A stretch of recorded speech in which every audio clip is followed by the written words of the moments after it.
નમસ્કાર, સંદેશ ન્યૂઝના digital platform સાથે હું છું જૈની।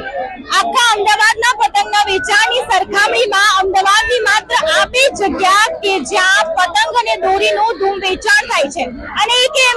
કારણ કે અહીંયાના પતંગની ક્વોલિટી, અહીંયાનો માહોલ અને સાથે સાથે એવું કહેવાય છે કે ઉત્તરાયણ તો અમદાવાદની જ, કારણ કે ગુજરાતીઓ અને અમદાવાદીઓ એમાંય ક્યાંય તહેવારોમાં પાછા પડે એમ નથી।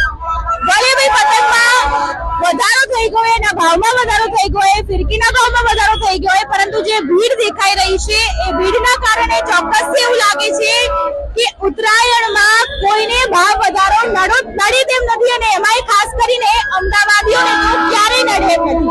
હું જે જગ્યાએ ઊભી છું તે અમદાવાદનો પૂર્વ વિસ્તાર એટલે કે અમદાવાદનો ઓલ્ડ સિટી છે, દિલ્હી દરવાજા, કે જ્યાં પતંગનું ધૂમ વેચાણ થઈ રહ્યું છે।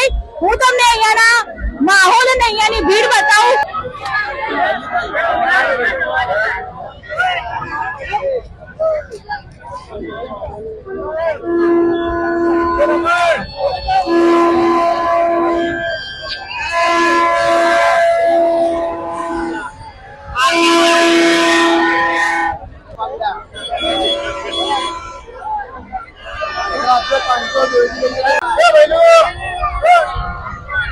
અમે મહેસાણાથી આવીએ છીએ।